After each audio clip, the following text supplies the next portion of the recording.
So the market profile is all built on demonstrating that you know your customers, how you'll communicate with your customers, and then identifying collaborators. So the first C is customers. We're going to try to identify who our premium customer is, who is our target customer. And this is sometimes a problem with this project, and that students try to be all things to everybody. Every musician will like your product, and that is not true. So we want to help you find your niche. So how do we find loyal customers? Looking at the overall strategy of finding loyal customers, it looks something like this. Analyze our competitors. So you've done this already, and this will be a huge part of it. So identifying who your competitors' target market is will help you identify, is that also your target market, or is there a slightly different problem you're solving? Second, identify customers. So we'll be spending time definitely doing this. Third would be determine the needs of customers through market research. We're not going to be doing this, but normally we would be spending money and trying to really find who our market is and where they are through research. And there's a lot of companies in Columbus that, for instance, do that. And then of that market research, really diving in, we're really going to be working on 1, 2, and 4, analyzing the competition, which you've already done, 2, identifying customers, and then selecting markets to target. The idea of a potential market is the total number of customers who could purchase from you. If you have a recording studio, you might be thinking, well, every musician in Columbus is my possible market. And that's just not true. That's too broad. If it's too broad, you'll be wasting time and money. Musicians will be my market for my recording studio. And it's just false. You need a specific musician, one that is probably not a hobbyist, probably gigs, probably has a website, and most obviously has a reason to record. So these are just a couple questions that you would try to figure out about who this target market is and how you could reach them. So at Workbook Studio, every year, one of the things we did was spend a lot of time at ComFest working in the musicians tent. That's where all our clients were. That's where everyone who had a record to sell was. So being able to be in the musicians tent, even if I didn't work on the record, I could talk to the musician, talk to someone from the band. What do you like about this record? I heard this record. And we'd make that contact point. And it was serving the community.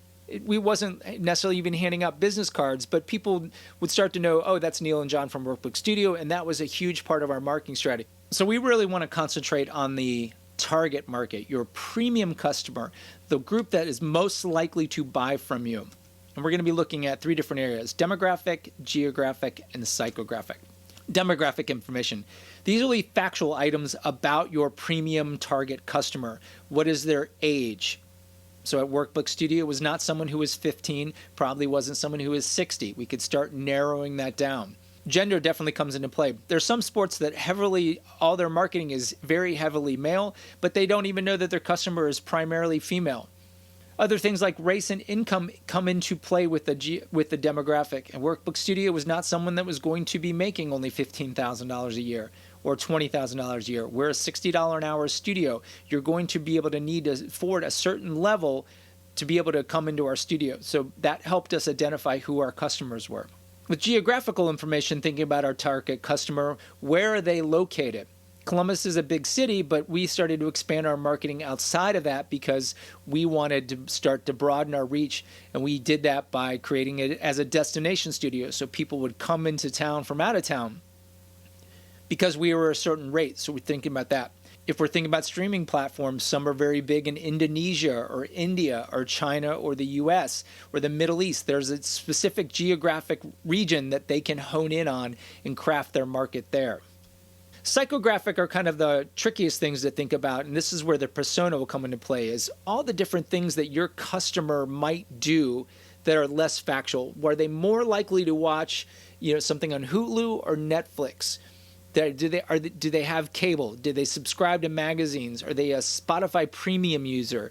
What are all the different things that help you identify who that customer is? Because it would help you figure out what else are they about and how can I reach them. So where do we find some of these statistics? Well, there's a bunch. The RIAA has some statistics, and of course some of the professional organizations have data that you can access. The U.S. government is a wealth of information. Remember, it's all copyright free. I'll show you the census.gov page here in a second. And of course, there's lots of stuff you can find on the internet. Looking up, for instance, on Yahoo, they have internet statistics and demographics.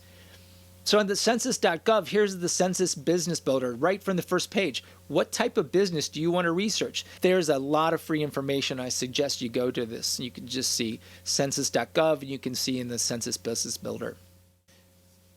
And all of this comes together with the ultimate marketing tool, the persona. Brands go so far to understand their customers that they start giving them names. Bed Bath & Beyond, I think, or White Barn, Bed Bath & Beyond or White Barn, Bed Bath & Beyond or White Barn Candle Company, I think have a persona named Kate, and Kate dictates all their decisions. In this case, we've got Bed Bath & Beyond, who's got new sleeper personas, and you can see through here they've got the popsicle, the furnace, the knot, and the overthinker, addressing the different needs of the customers at different times, because these are all different types of customers. So they've gone so far as to give them titles and really crafting the message how they can address that person's problem. And one of the things you'll be thinking about is personas for your product. Who's the ultimate person who would want to buy that product?